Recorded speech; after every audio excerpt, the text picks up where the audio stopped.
The startup chapter, it's like an association of startups all over the Gambia, startups in all sectors of the economy.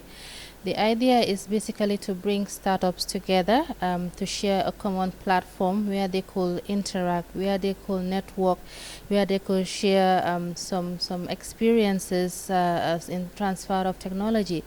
What happened is that in the Gambia, we realized that it takes too long for a startup to graduate to another category, that is to scale up.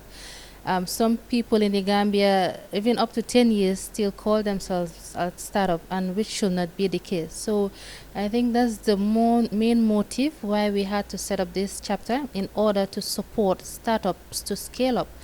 I mean, the support comes in various and different formats in terms of maybe the linkages, especially in terms of the seminars that you coordinate, organize for them, in terms of linking them with even potential investors, and even forums such as this, of where they could also get to meet potential partners that they could work with. So basically, in a nutshell, that's the idea. And not only networking with themselves, because we want to also bring the aspect of how can government support in terms of policymakers, how they can also support startups in creating favorable policies for them. I think it's just quite challenging as a startup. So, apart from the GCCI startup chapter and the forums like this, what other ways do you help startups in growing their businesses? By the way, apart from the startup chapter, I did mention we have a startup category under our membership. Our membership consists of various categories. We also do have a startup category, and this was introduced sometime 2-3 years ago, and it's the same concept. We actually want to involve startups on board. And so other programs that we do help to support, will be in terms of capacity building. And when I say capacity building, there are specific items on the capacity building. For instance, in terms of bookkeeping, I think bookkeeping is very key as a startup. I mean, to have proper records of your transactions. I mean, in terms of developing business plans, because you cannot have a business and do not have a guide on maybe on the operations of your business, or where do you want to take your business in the next 5 years, and which is very key. We've had sessions on market access or market penetration, how startups as a new entrant, how you can deal with issues of competition, how you can work with your competitor at the same time. I mean, it's called like co-opetition. You're competing with that person, but still you work together. So these are the kinds of things that we actually help work in startups with. Apart from that, the issue of market access, we've had series of capacity building sessions on packaging specifically, which is quite a challenge. As you know, we do not have packaging factories in the Gambia. Most startups or businesses, let's say, go up to neighboring Senegal to source packaging materials to bring them here and labeling. So that's another challenge, and that's also our point of advocacy. Any potential mission or any mission that normally comes to us, we advocate that this is quite needed. Why not have a packaging hub here in the Gambia, wherein businesses can go package their materials on all types of formats, in all types of sizes. So those are some of the things that we are working on.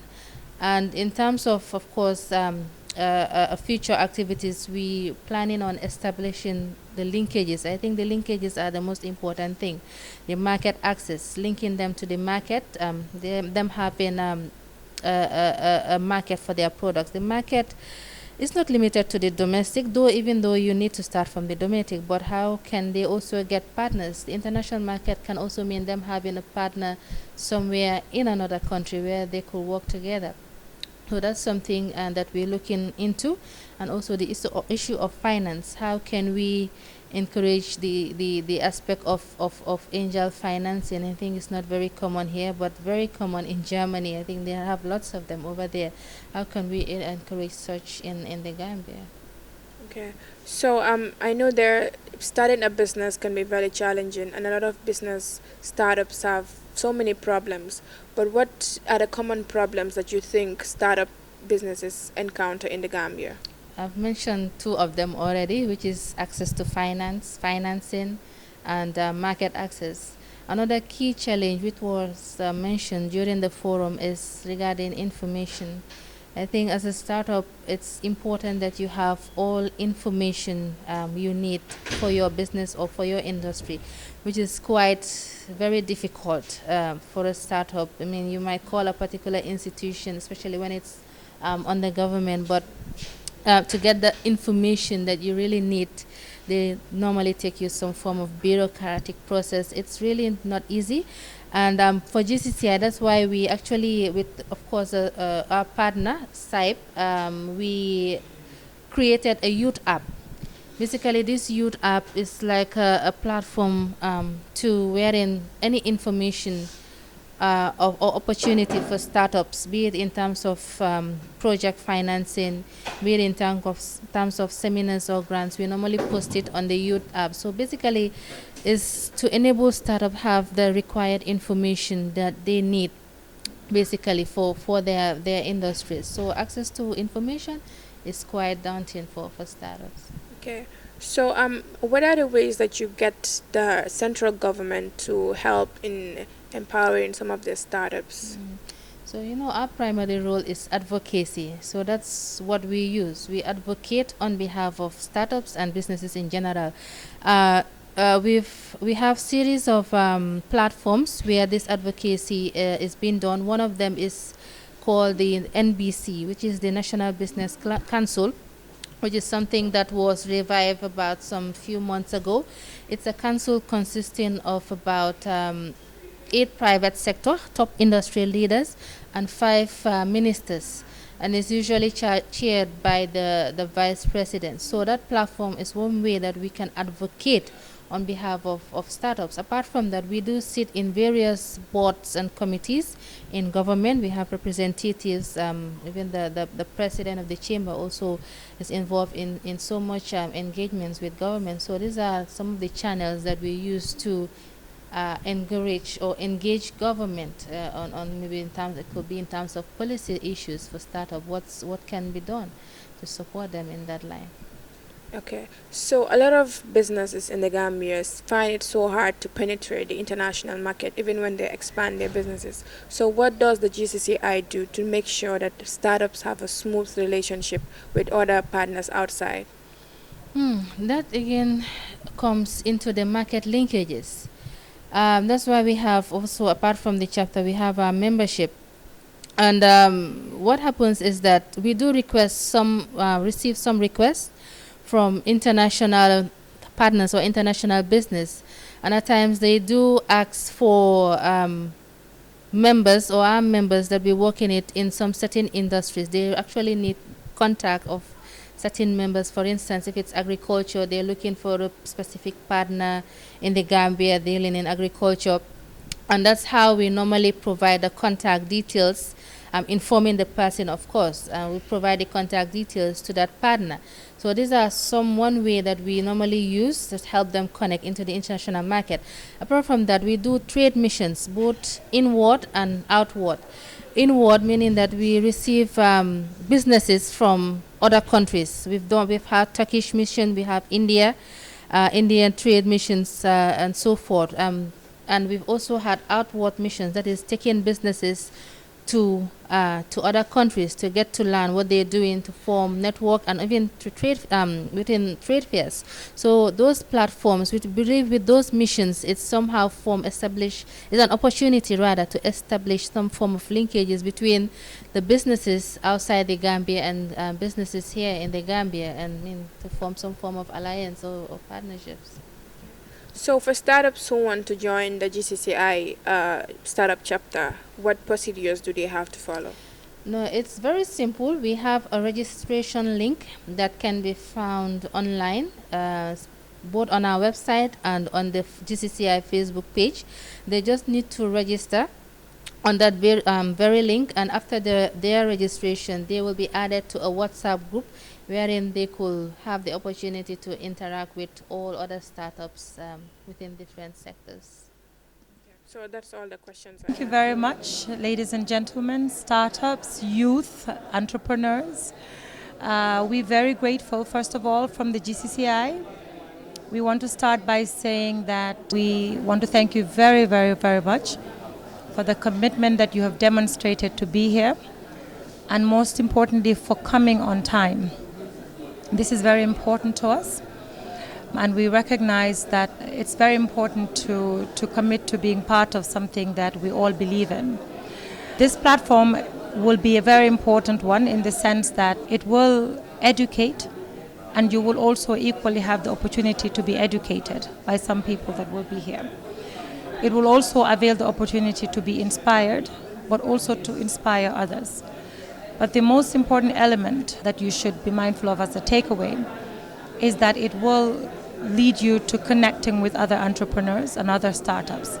Connectivity or networking is an essential tool that you must take huge advantage of at all times, not just limited to this platform. Towards the end of this afternoon and tomorrow as well, you will hear from insightful speakers that will inspire you to know more information about how to grow and sustain your businesses. Most importantly, particularly the session that I will be part of, you will listen to or you will hear from policymakers and those that are involved in formulation of policies about how important it is to be aware and be conscious of the formulation of these policies, ensure or dictate how you participate in the business ecosystem and how you also participate and compete globally. So it's very, very important to be mindful and to ask as many questions as possible for today and also tomorrow's session. Therefore, I urge you and encourage you to be as interactive as possible, and I wish you all the best of luck. Please be assured that we trust you, we believe in you, and we encourage you always. Thank you. Good morning, ladies and gentlemen. My name is Umi, and I am pleased to welcome you to the first National Startup Forum. I am proud as a Gambian to be here at an event that was undoubtedly provoked by the growing enthusiasm of youth and women to start up businesses, not only to create better livelihoods, but to contribute to the socio-economic development of the Gambia and ultimately to the global community. I think it's unprecedented that we've had so many startup businesses in the Gambia within the period of a decade. That we've always had businesses starting up and people creating businesses, selling one service, one product or another. But my emphasis here is on registered startups. Why registered? Apart from the fundamental legal requirements of setting up a business and registering, it is very important to register and subscribe to such associations and networks such as the Gambia Chamber of Commerce. Because once you do register and subscribe to certain associations, it opens up your business to opportunities. You have access to opportunities to scale your business. For example, the opportunity you have to be at such a notable event here today. Also, again, I applaud the bold entrepreneurs that are here today. Why bold? Because not everybody has the audacity to set up a business. You need to be quite strong. You need to be a risk taker.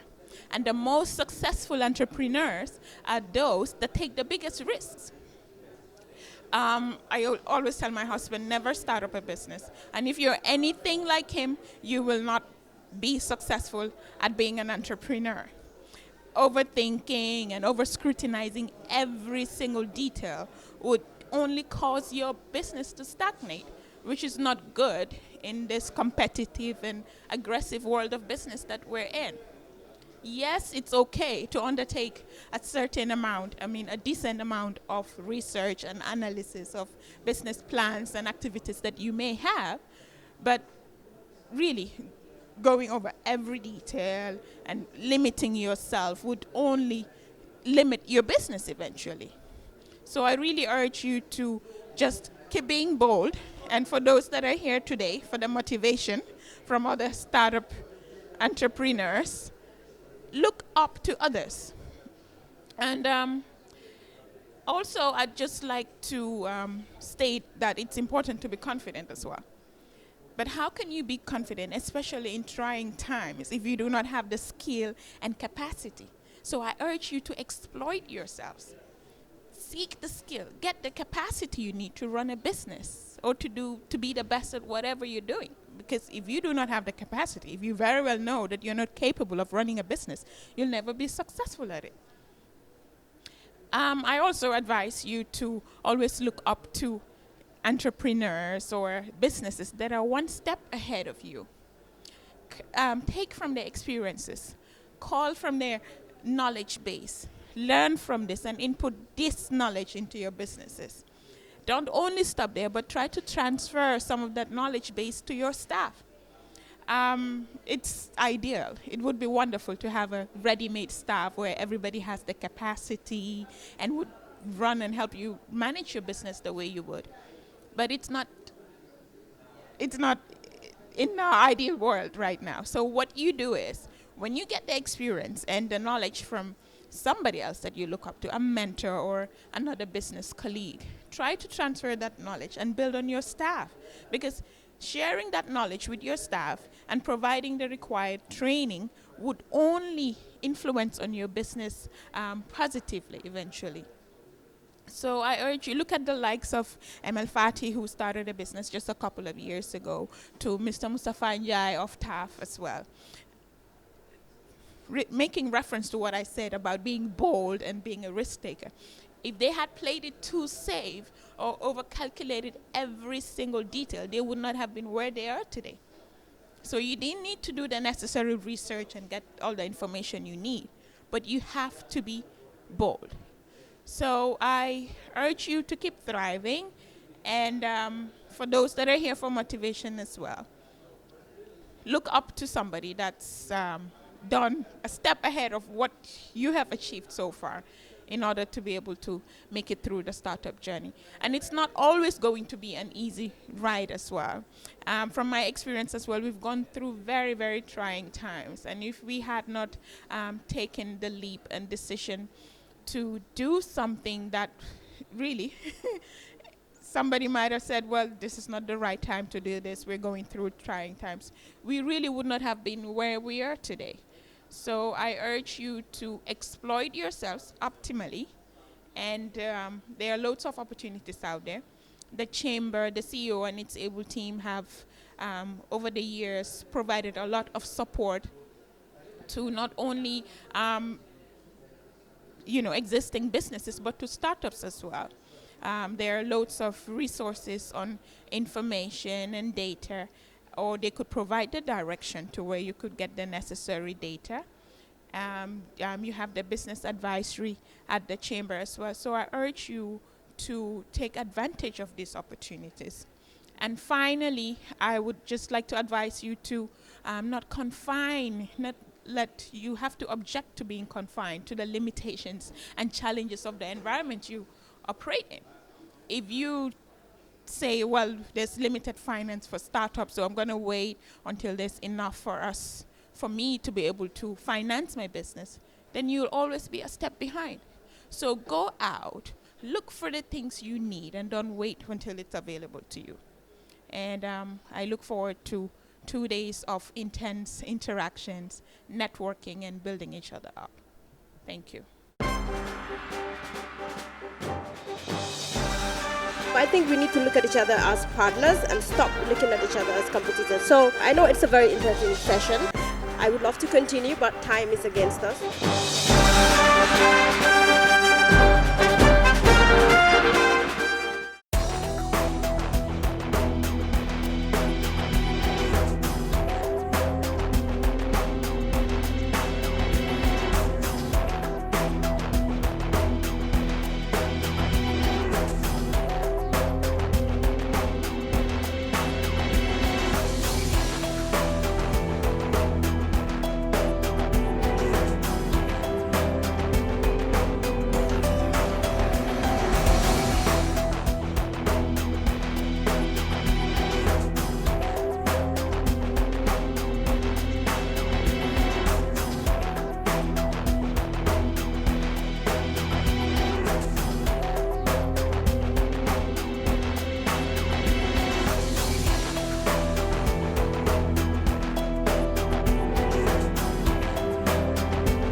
Conrad is a political NGO based out of Germany, and they develop capacity across Africa. We first met them in Dakar when we were there to attend a forum, and we invited them to come to Gambia in 2017, and since then they have been very supportive of the Gambia Chamber of Commerce and Industry, and also other youth and non-governmental organizations in the country. As a business owner yourself, what were some of the challenges? You were once a startup before. What were some of the challenges you encountered, and is there any difference between your challenges and the challenges of today? Actually, I'm just starting another startup. So to me, it's a continuous process of disruption, creating, taking challenges. I don't like to use the word problem. Taking challenges and converting it into opportunities. But what I always tell people, it doesn't matter what challenge you have to figure out how do I pivot and change that challenge and convert it into an opportunity by creating a market or providing a service that somebody is willing to pay. And I think the biggest challenge we had in the beginning always was people's mindset and perception. But those are things that as an entrepreneur, if you package it properly, you can basically get people willing to pay for it and deliver. My favorite quote is Amina Jallo of Chop Shop. It's like restaurant quality fast food price. Okay. Anything else you would want to add?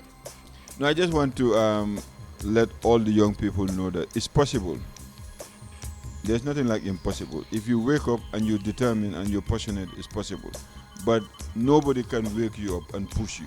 You have to wake up and push yourself.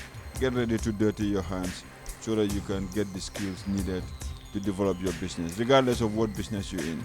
And I always tell people one of the most favorite or my favorite businesswoman or most successful businesswoman in the Gambia is Mrs. Ndao. And they consider Mrs. Ndao as a teacher. But I consider her as an entrepreneur because she has built the largest and the biggest private education system in the country. And she started it as a woman some over 50 years ago. So to me, anything is possible. As a former president of GCCI, you traveled widely. What were some of the best practices that you saw in terms of government interventions with startups that you think can be brought here to Gambia or implemented in Gambia? For example, Ghana, I think in Ghana, for startups, they waive taxes for 3 years, if I'm correct. There's a tax incentive for startups and such programs. What best practices have you seen in other countries you think that can be implemented here in Gambia? I think the catalyst and the critical factor here is not only giving incentives. For example, here we have incentives, but then the minimum barrier for those incentives are huge. I think you have to invest like $250,000. I think what Gambia government needs to do is focus on local content to make sure that local entrepreneurs are part of their procurement process, to make sure that when a big company comes in, they want to do something, they link you up with a local partner that would help you get into the market. That would also help the local business develop capacity. I would focus on local content, because if you give somebody incentives and they don't have the minimum needed to benefit from the incentive, then it's a no-brainer, it won't work. What are some of the issues, for example, branding issues that is preventing Gambian products to make it to the international market? Well, I don't think it's branding. I think it's the person behind the brand. If you're going to do something, you have to do it at a level that is going to be competing internationally. Don't say, let me start here, I'm looking at Gambia. I know I've already mentioned Chop Shop, but recently her advertisements have inspired me. Although I'm trying to lose weight, but just looking at those adverts, they can compete with McDonald's, they can compete with Burger King. And I think that's what people need to learn from, that look, when you're doing it, do it properly, do it fully, so that anybody that comes in, they can say, wow, the wow factor needs to be there. Okay, thank you very much. Thank you for having us. Thank you.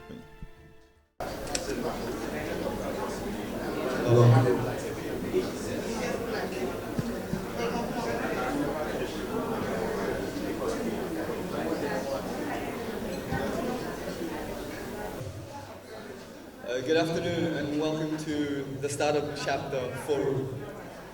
This is the first National Startup Forum, and I'll be giving orientation for the chapter members. I'll be talking about what the Startup Chapter is about, how it came about, the structure of the chapter, and what our future plans are. Is everybody here? Yes? Oh yeah, thank you. Let's start. So I'm sure some of you are asking, what is the Startup Chapter about, and why am I here? So the Startup Chapter is an initiative by GCCI. GCCI has the mandate, we are the voice of the private sector, and we have, for years now, have startups as a priority. So there was an event I was attending a couple of months ago. It was an entrepreneurship event. And I heard one of the moderators, one of the panelists actually, mention that she did not hear or is not aware of any association for startups only. I'm not talking about entrepreneurs or businesses or SMEs. I'm talking for startups. So this kind of interested me because we are GCCI. This is supposed to be us. Like, this is our mandate. So I went back, talked to the team, and we made it happen. So, Aliyah?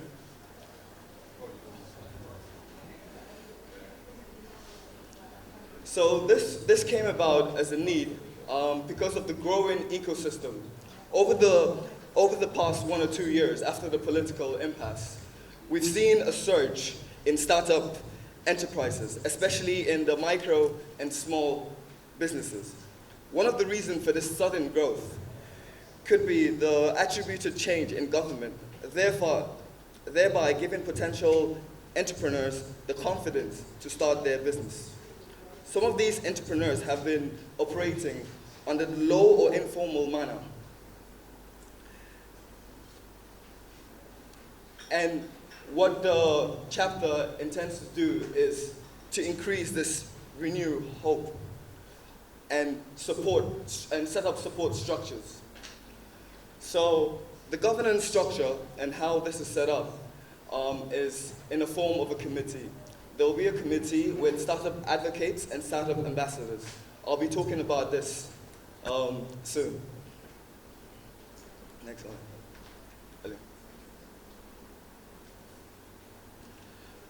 So the objectives of the chapter. What is the objectives of the chapter? We aim to provide an effective platform for entrepreneurs such as yourselves and startups to connect with investors or service providers and also other businesses through networking events, through our platforms that we have at the chamber, through the WhatsApp group we've created, through also the GCCI Youth app that has been established where we'll be sharing of information. Another objective is to initiate and improve the collaboration amongst its members. As we've been seeing this in the WhatsApp group, a lot of people have been sharing information and sharing their businesses, making them more aware of what businesses are available around here. We also want to obtain a comprehensive database of market-related information for our members and potential investors, as well as relevant partners. We want to also provide proper linkages, market linkages to potential members, and also share practical experiences for best practices. We also want to connect the founders and startups as a broader network. Wherever there's an event, we'll be represented as members of the startup association or startup chapter, if I may say. We also want to promote innovation and entrepreneurship amongst the various educational institutions and establish an entrepreneurship mindset in the society. Most importantly, we want to raise awareness and bring the importance of entrepreneurship in the startup businesses, as entrepreneurship and MSMEs contribute to a large part of their economy. We also want to improve the collective bargaining, the bargaining power of startups, as well as to facilitate the graduation from being a startup to going into a scale-up. So what are the benefits of being a member? So the benefits could be, one, the networking. It's very important to network, to share ideas, to share experiences, to learn from each other. And by being a member, we are part of this group, close groups of entrepreneurs, where we can share a lot of our business ideas and help other people to grow. We want to also share knowledge and resources to help aspiring startups, to help them with their market research, or to help them with information of how to start their business and how they can improve their business. Also, referrals of services within its membership. Also, improve partnerships so we can improve our bargaining power and economies of scale. We also building trust. We'll be building trust sessions with our members. So what does it actually take to be a member of this startup? We only have 2 eligibility criteria. One, you have to be in existence with a period of 3 years. So our definition in this startup chapter is that you have to be a business and be within 3 years of establishment. And the other characteristics would be you have to be legally registered. So these are the only 2 criteria to be a member. I'll share how you can register if you're not a member soon. And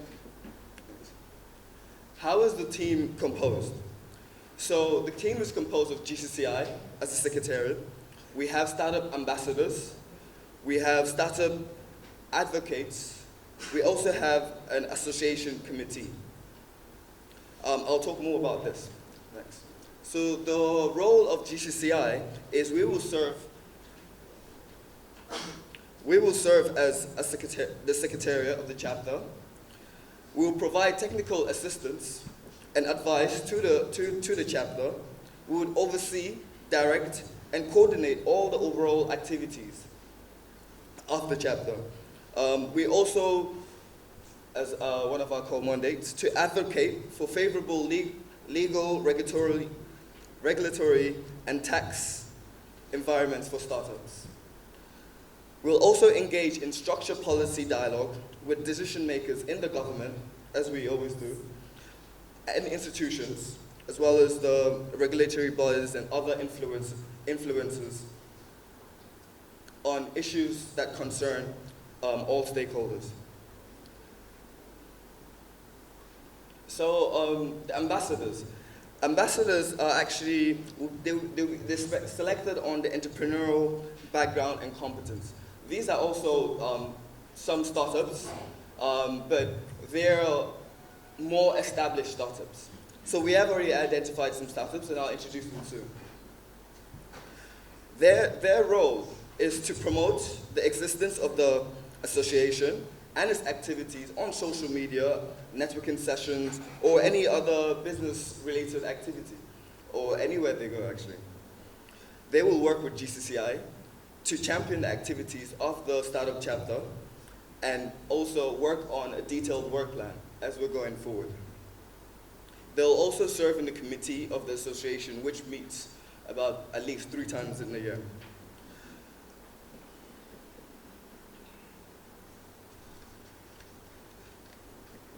Now, the function of an advocate. The advocates are actually people from the business community who have successfully graduated from a startup to a scale-up, and they're doing much better. These advocates have the function of mentoring the chapter members through the provision of innovative insights with the group. They'll work with GCCI on its advocacy efforts. They'll also be actively contributing to the visibility of the startup enterprise by acting as a key information point about startup activities and connecting other partners and stakeholders to the startup chapter members. Now, what's the function of the committee? The committee is set up by the advocates, the ambassadors, and GCCI. We will be meeting at least 3 times in a year to develop, review, and work on the work plan of chapter activities. We'll also direct, coordinate, and implement chapter activities and ensure that the objectives of the chapter are also in line with GCCI. They will also ensure, the committee members would also ensure that the membership and their interests are well captured and well represented in all related functions. We're also, as a committee, going to inform and update and notify the membership on important activities and developments of the committee.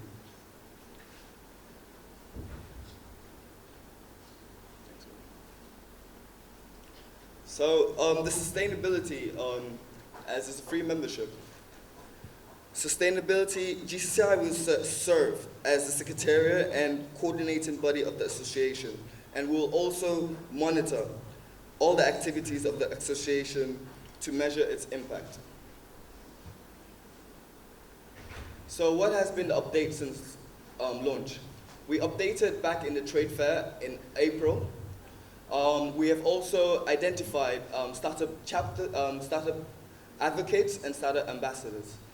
The startup ambassadors, let me just briefly introduce them. We have 5 startup ambassadors. Some of them may be in the room. We have Mariema John, who unfortunately is not here. We have Alaji Gay. Can we please give a round of applause for Alaji Gay?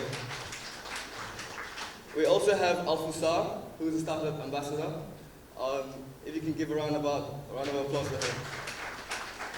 We have Umi Bachili, who's a startup ambassador as well.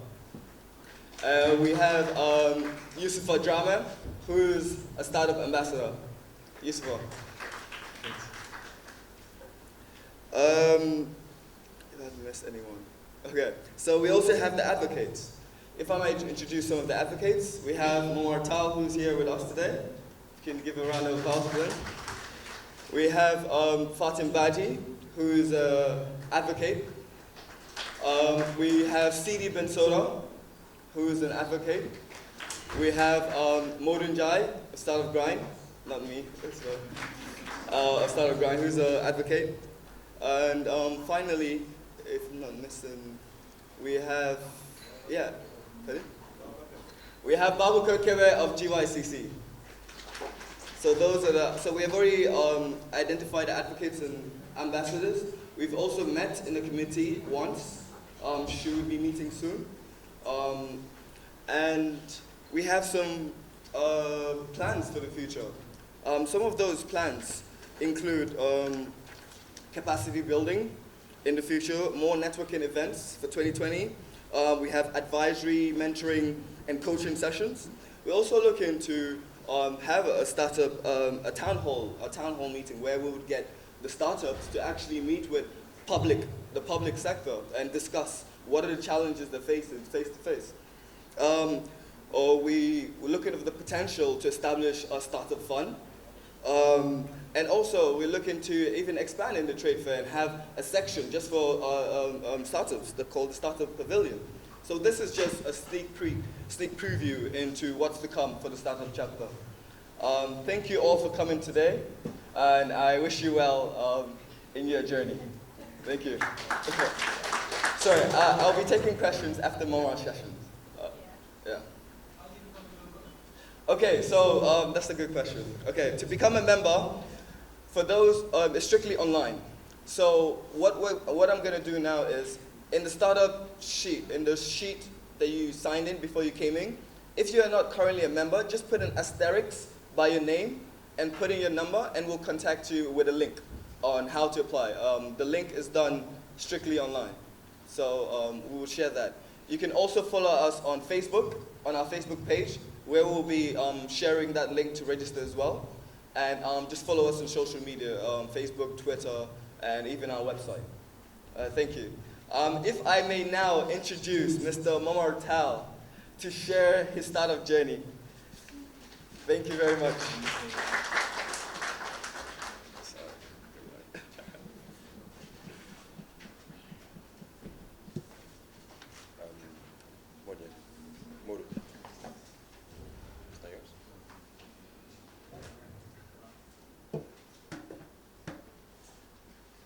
Good morning, everybody.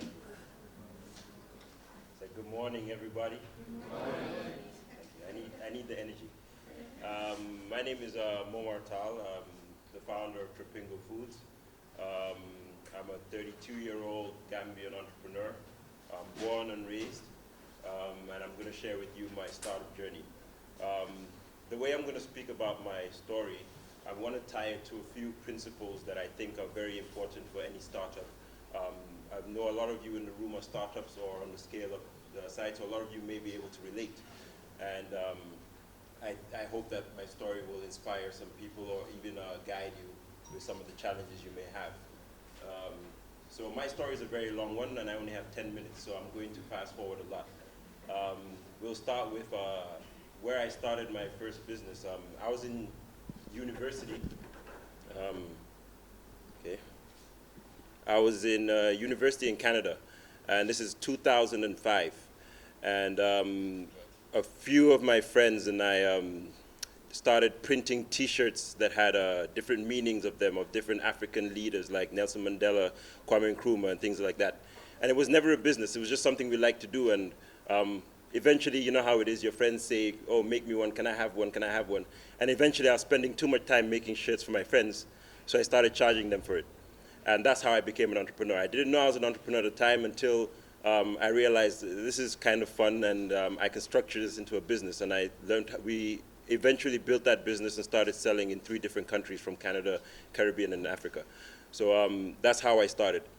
In 2010, I decided to come back to Gambia, and with the sole purpose of building something of value in Gambia. I didn't know what it was going to be yet, but I knew it was going to be in the agriculture subsector. Reason being, I felt that this was the most opportunity to have impact in people's lives in Gambia, because at least 70% of our population are involved in this trade, and yet it is still one of the most underdeveloped sectors in our economy. So for me, that was a huge opportunity. I do believe that taking our local resources, adding some value, can really build something great and substantial in the country. So I started with the peanut business. And this is one of those lessons I was saying. Why did I start with the peanut business? It wasn't because I liked peanuts or knew anything about peanuts. It was based on data. For me, in order to have a successful business in Gambia, you must make sure that your primary raw material is abundant and is cheap. That gives you a competitive advantage. So my primary decision to going into the peanut business is because Gambia has a competitive advantage in peanuts. So now I knew what I wanted to do. I had no idea how to do it. And now I remember I was looking for a customer, because for me, buying peanuts sounded easy. Selling it was the hard part. So I started looking for a customer, and I don't know if you're familiar with the Gimpex area. There's a lot of warehouses, and I used to see a lot of peanut trucks going in that area. So I went door to door, and I was asking people in Gimpex, do you know anybody who buys peanuts, who does peanut business? And I remember, I'll never forget this, I met a Malian laborer, and he told me, yes, I heard of one Chinese guy, he wants to buy $10 million worth of peanuts. And for me, I heard $10 million, and that was it. I was like, this is it. I have to find the guy. So I start now looking, I'm like, have you heard of a Chinese guy buying peanuts? And nobody knew of this Chinese guy. And then one guy also in Gimpex says like, well, I know a Chinese guy with a warehouse. He might be the guy. So he takes me to see this Chinese person. Long story short, he didn't have $10 million, but he was buying peanuts. And I told him, listen, I just want to learn about the peanut business. And he's like, well, can you supply me? And like a lot of startups at the time, I wasn't even a business. I can't even call myself a startup at the time. Digit Boparek. I said yes. I don't know where to get peanuts from apart from Master Serkunda. So he says, okay, supply me 100 tons. And in my head, I was thinking, oh my God, 100 tons. So I started asking around, going all around the country looking for peanuts, causing myself a whole lot of problems, promising people things I could not deliver. And eventually came back, you know, when you come back completely embarrassed, come back to him and say, listen, I promised you the world, but I can't even get you 1 kilo of peanuts. And he asked me why. And I gave him a detailed breakdown on why I wasn't competitive in doing it. And he laughed. And he told me, you know, I was testing you. I knew you couldn't do this. I was testing you, but the reason I wanted you to go through this is to see whether you would come back and tell me the truth, or you would just say, no problem tomorrow. And since you came back, come, let me show you how to do it properly. So that's the second important lesson. Due to my honesty and realizing that I couldn't do it, somebody gave me a chance. Somebody saw potential in me, somebody gave me a chance. And that's something that every startup needs. You need people to believe in you, and you need to be able to deliver when they believe in you. Everybody has a helping hand somewhere, and that was mine. And he put me into the business. He taught me from start to finish. And after a year working with him, I was supplying to him. I told him, listen, I want to be an exporter. I'm not satisfied with just being a local supplier to you. I want to be an exporter. And he said, no problem. Are you ready to be an exporter? And again, as you know, as entrepreneurs, yes, I am.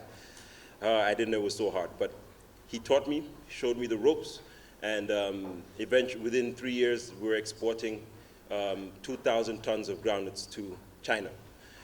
This is coming from where I couldn't even get him 100 tons. So we grew very fast.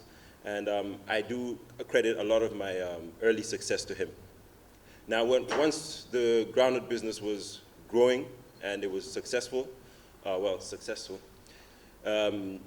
I started looking at what is the next value chain in Gambia that I want to be involved in. I'd made a little bit of money, and I didn't want to spend, I'm really scared of losing money. So I didn't want to spend it all quickly. And the groundnut season, if you know, it's very short. It's from December to March, and then the rest of the year you travel and you spend all your money, and then in November you're broke again. So I didn't want that to happen to me. So I decided to invest in a mango factory. Now, again, it goes back to my principle. Before I go into a business, I look at my competitive advantage. And in the Gambian, in the agriculture sector, if you notice, we have 3 things in abundance. That's definitely groundnuts, definitely cashews, and definitely mangoes. So any one of those 3 for me would be a competitive advantage to anyone because I can get them easily. Well, I thought I could get them easily. That's another story. So, and the mango season also coincides with the off-season for groundnuts, whereas groundnuts ends in March, mangoes start in May. So in my head, I was like, okay, April I go for holiday, May I start again, right? So I invest in a mango factory, and it was a toss-up between, do I make mango juice, do I make dried mango? And again, to this, I go to, what's my competitive advantage? I looked around, I studied, and I took a lot of time to travel around to different mango factories around the world. I went to China, South Africa, Nigeria, Ghana, and I saw what they were doing. I decided that, actually I remembered that when I was in university, I used to buy dried mangoes from the supermarket for $10 for 100 grams, which is like this small. And in my head, I was like, that's $450. Mango is $10 in Gambia. There's money to be made here. So that was my business plan initially. And then I just went about trying to figure out how to make dried mangoes efficiently. And that's what took me on this journey to start visiting different suppliers. Now, this didn't solve the problem. It's very easy to buy the machines and to build the factory if you have the money. That's the easy part. How do you sell it? How do you get the people to work in the factory? How do you get the right qualifications? So now I'm racking my brain. All right, if I build this factory, where am I going to sell the dry mangoes? I know that in Gambia, nobody's going to buy dried mangoes when you can go and get mangoes from your trees for free. So I have to export it. How do I find an export partner? And this is where your entrepreneurial spirit has to come in. You have to be curious. So every time I travel, if I'm interested in a product and I go to a supermarket and they're selling it there, I look on the back of it and I see where it's made and who the supplier is. I do that wherever I go. My wife is here, she will attest, and that is very annoying that I always stop and say, oh, you see that over there, look, it's made in South Africa, right? And I try and contact the company. So what I did was I started contacting who are my competitors, the dry companies around the world. And I got in contact with one in Nigeria, who today is one of my biggest clients, and also put me in contact with the right place to get the best machinery. Now, when I went to get the machinery, I was in South Africa with the manufacturer, and I told him, I want to see the different factories you've put this in. And knowing that whoever is drying mangoes is a potential customer for me. So wherever he put the machines in, he gave me their contacts, and I flew there to meet them. And today I have 3 major export clients for my dried mangoes, and each one of those I met through my machine supplier. So that's how, that is an easy entrepreneurial way to find customers. Just be curious, and don't be scared of the journey. You don't know where it's going to take you. A lot of people are very excited to meet other entrepreneurs, especially if you're young and you're trying.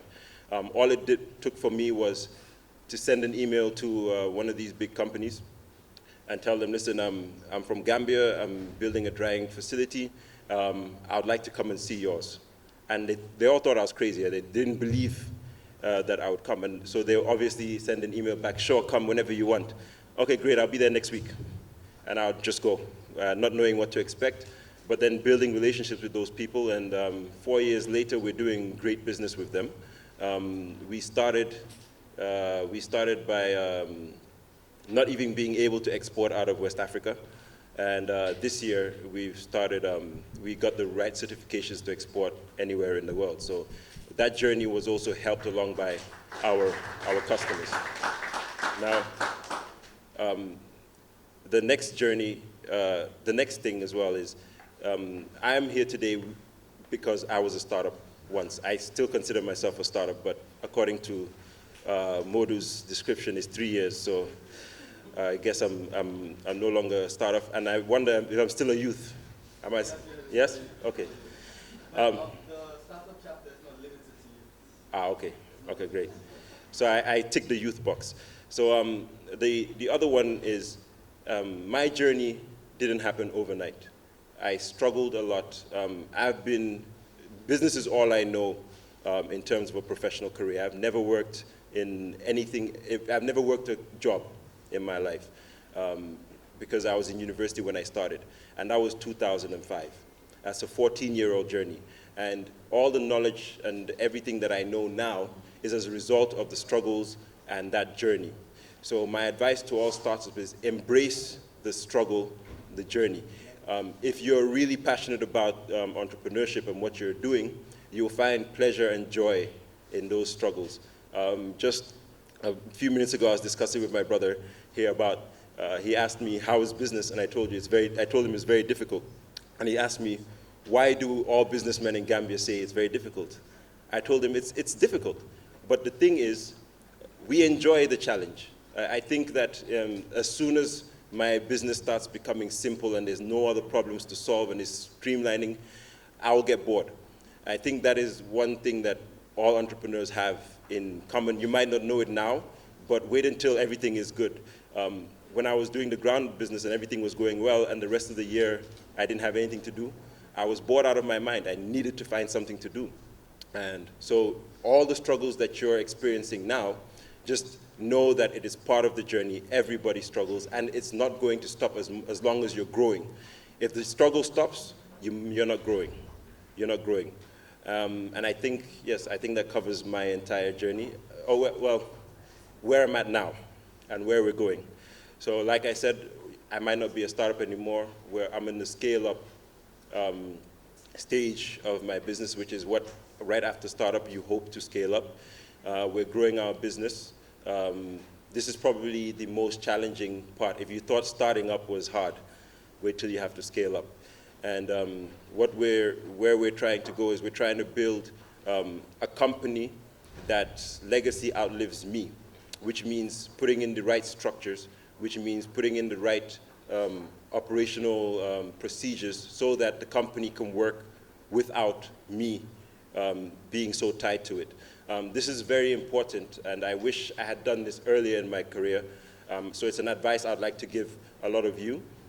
As entrepreneurs, we tend to want to have control of every aspect of our business, which is not a bad thing per se, but you're more powerful and more effective if you empower people to run your business for you. And this is a very important thing that I've learned over time. As my business got bigger and there were more and more people, it just got impossible to try to have my hand in everything. So you get the right people, the experts, to do everything you want to do. Make sure you surround yourself with people who are smarter than you so you can learn off of them, and you set yourself up as the leader, as the motivator, as the direction for the company. I think that's very important. That's the stage I'm in right now. Learning a lot in that process, so maybe in 3 years I'll be back to come and explain to you that journey. Thank you very much.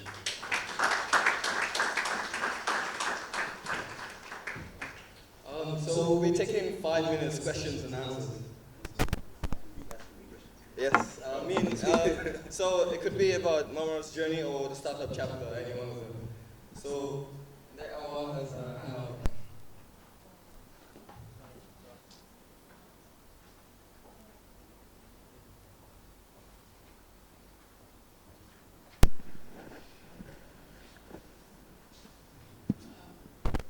Good morning, everyone. My name is Gcci. I'm trained as Moringa lady. Thank you so much, Mama, Marta, for that wonderful speech of motivation. I'm going to tell you I am motivated because it has been quite a while now. I have been searching for you. Okay, I'm moving through it. So I have you here. I'm just going to use this golden opportunity to not just request for why I was searching for you, but also ask you a few questions that have been bothering me in my business. I'm in moringa processing. We grow moringa, we process moringa. We sell both nationally and internationally. But as of now, we are going to just export.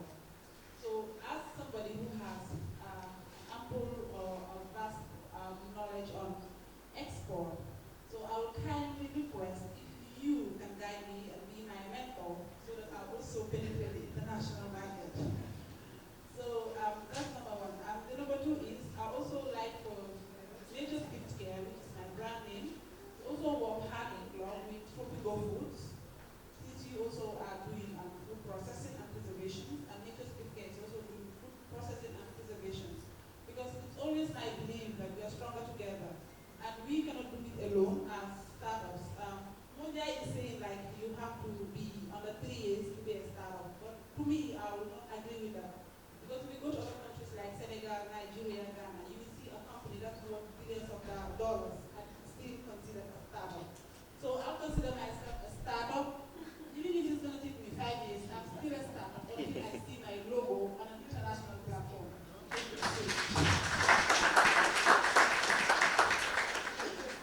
Okay. Hello. Is this working? No, it's not. It's off.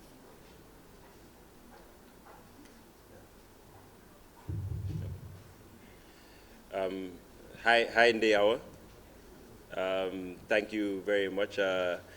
Yes, of course. I don't know how great of a mentor I would be, but I will definitely. My doors are open to you. I find it very funny that you couldn't find me. I'm all over social media, and my factory is always open to you whenever you want. So before we leave, I'll take your contact, and we can definitely look at how I can support you or where I can be of value to you and your business. I also want to commend you for going down this journey. It's not an easy journey. The advice I can share with the room when it comes to exports, if you're in exports, you want to make sure that you're playing your role within the value chain. There's different aspects of the value chain, the export value chain that you can be in. Now, if you want to be an exporter of a product, let's say a branded product, for example, with your name on it, I wouldn't suggest that you invest in a factory, for example. I would suggest that you buy your raw materials and your inputs from a factory and sell the finished goods, because you won't be able to do the bulk initially as you're starting up to sustain your factory. So somebody like me, you might notice we don't have many branded products. We sell to brands because for me, in order to sustain the cost of my factory, I need to send a container or 2 containers of products, and I need to be sold quickly, right? So that's one of the things that you have to consider when you're going into export. You want to do high volume business, lower margin. Or if you want to sell your branded product, you might want to look for supplier factories. So yeah, if you ever want to add dry mangoes to your product, I can supply you. So. Thank you.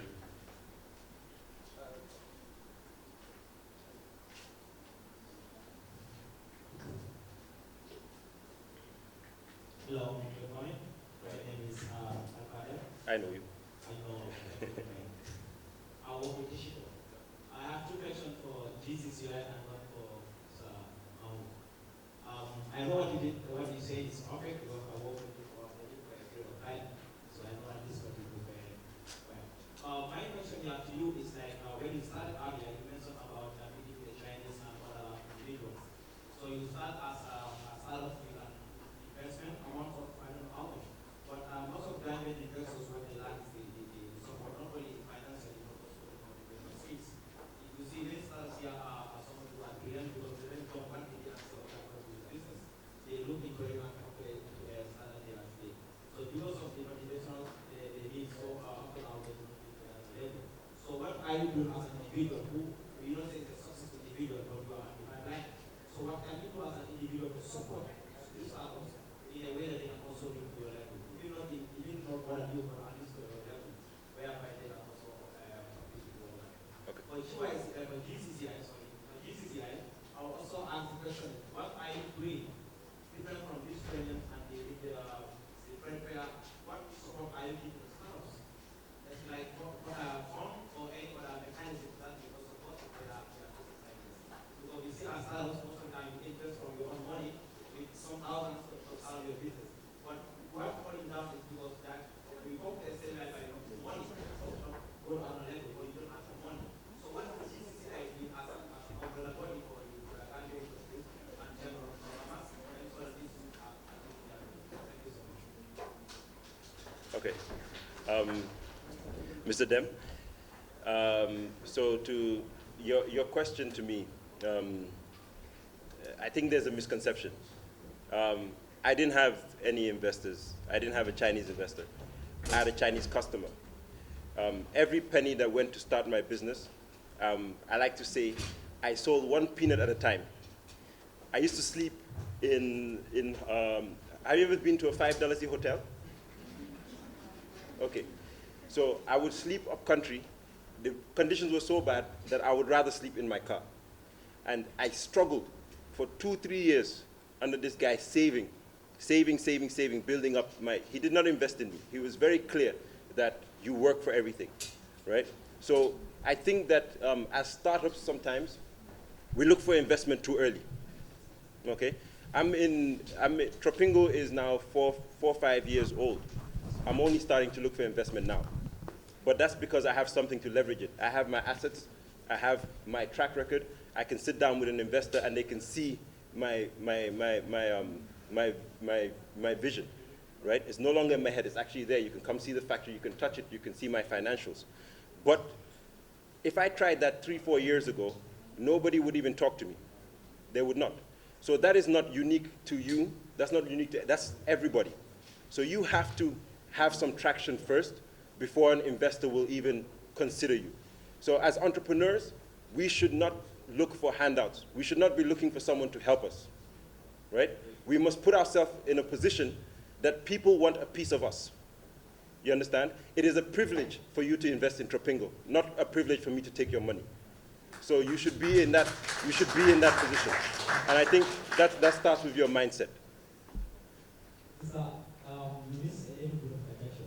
Sure. Not about the money for investment. When I saw an announcement platform, like you yourself as being a middle or successful individual. So what I will do with the young startups, like in form of educational skills, or training, or in form of giving them another class whereby they can also reach their not by financial issue. Understand. Yeah. Yes. So and on that part, so I'm a startup advocate.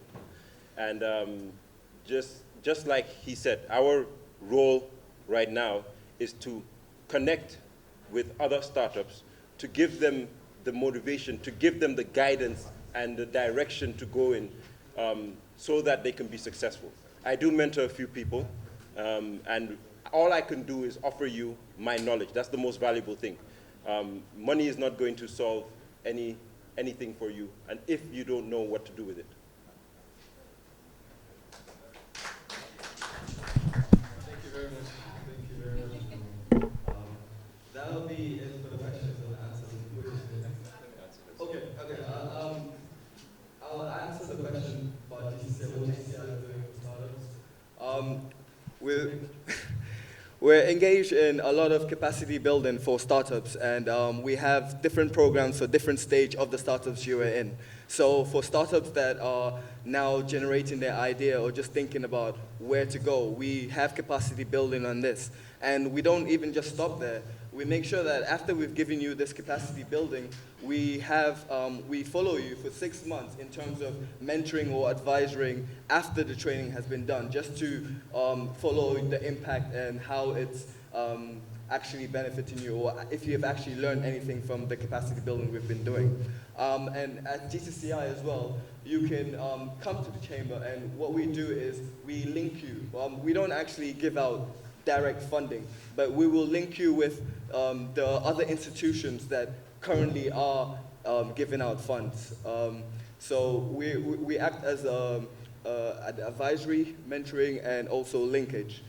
We also provided information. So as a startup, if you are having it difficult in terms of gathering information or don't know where to go in terms of trying to get your permit, we also help with that. In terms of like your business plan, we don't do your business plan for you, but we can take a look at it, advise and recommend in terms of how you can improve it and how you can go further with it. So that's just a few of the things we're doing, but you're always welcome to come to the chamber, and we're here to help with startups, definitely. Thank you.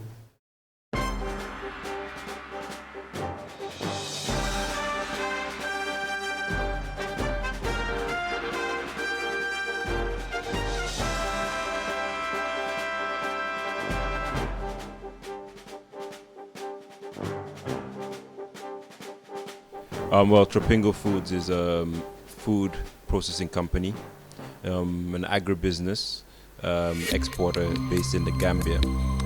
What we do is we aggregate raw materials from a network of different farmers around the country and also in the sub-region to our processing plant in Gambia, where we make various products and export around the world.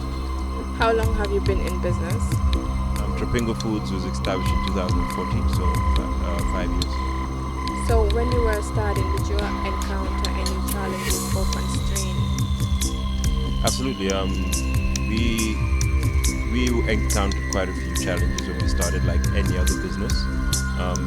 One, for example, which everyone always talks about, is the access to capital to start. So we definitely had to build our capital one step at a time by trading, getting the raw materials, selling them, and really saving our profits over a long period of time. Second was also the human resource capacity. When we started, there wasn't really any knowledge on, for example, food dehydration in Gambia. So developing the techniques, hiring the right people with the right experience has and still continues to be a huge challenge right now. Considering your area of business and how it's not very common in the Gambia, did you have all of the resources, tools, and equipment that you need when you were starting your business? No, not at all. We built our equipment list over time. For example, we're the first commercial dehydrators in Gambia. At the time, there weren't any even ideas of how to do this in Gambia. And even as we speak now, where we're expanding, most of the equipment that we need, we have to import or have special orders. However, there are also other parts of our business where the expertise and the knowledge and the equipment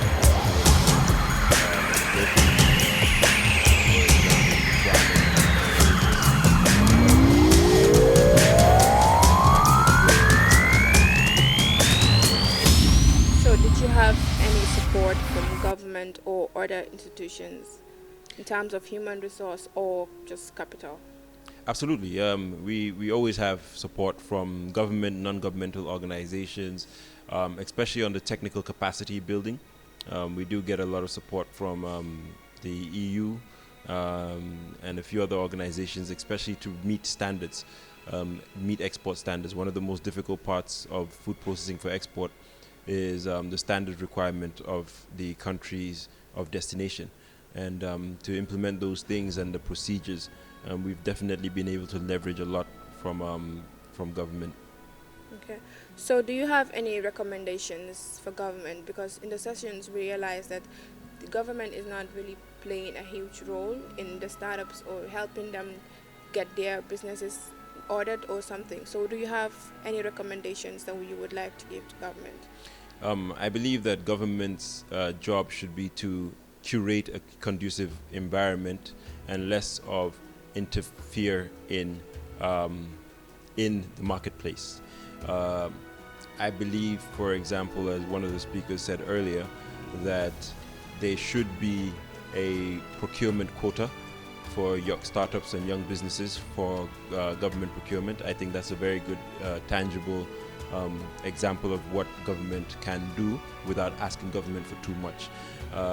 I also believe that in the sectors, for example, the peanut sector, I believe that government should liberalize the sector and really allow the private sector and the market to determine the economics of the sector. I believe that government should not be in the business of doing business. I believe the government should be in the business of creating the space for businesses to thrive. So along the way, what lessons have you learned that you would want to advise new startups on? There are so many lessons. You learn lessons every day in business, but there are key things that I believe are unique to startups in Gambia. And one of those is, like I said earlier, most of the questions I hear from startups these days is, what do you have for me, or how can you help me? And I think that startups should understand or should embrace the idea that being an entrepreneur is about going to get. It's not about going to ask. We do tend to fall into this trap of dependency. There's a lot of programs, yes, which are great for training and helping entrepreneurs, but that shouldn't be the reason why you're in entrepreneurship. I believe that we must be able to create value from our business activities, and if there's support that comes, it's an additional help. I believe that we shouldn't be early to go and look for investment, because we end up spending all of our time looking for investment rather than building a business. So my advice to startups is focus on your business, be passionate about it, and implement it. Don't expect any handouts from anybody, and don't build your business based on what different institutions or different businesses can do for you. Your business should be based on what you can go and do to build your business. And I think that's one of key advice that many Gambian entrepreneurs need to take seriously. Okay. So as a businessman, what do you do to empower young startups in form of mentorship or any? So I do mentor quite a few business people. A lot of the how do you quote unquote popular brands that you see locally are a result of people I do mentor privately, but we also go further. Our entire business model is to develop a value chain, and within our value chain there are quite a few young entrepreneurs whose businesses depend on our sourcing. So for example, we do have suppliers who their entire business is aggregating and supplying raw materials from Gambia and Senegal. These are young people who make a living from just supplying us. I believe that the greatest way to empower somebody is to support their business by doing business with them, not by giving a handout. The other thing I can give is my advice and my direction. I'm not really a huge fan of handouts to businesses. in terms of help in that way. But everybody does need help at some point. But it's just a matter of identifying what you need as a starter from me and coming and getting it. And yeah, so that's how we usually help, and trying to instill that entrepreneur mindset, that go-getter mindset in people who want to do business. I make sure that everybody who's around me understands what it means to be a business person. It's not a fun, exciting, glamorous life. It's the people who make it in this business are the people who are absolutely go-getters and don't care whether you help them or not, right? And I look for people who feel as though they're going to make it with or without my help, or with or without anyone's help. That's the best person to help. Okay, so that's all the questions I have. Thank you.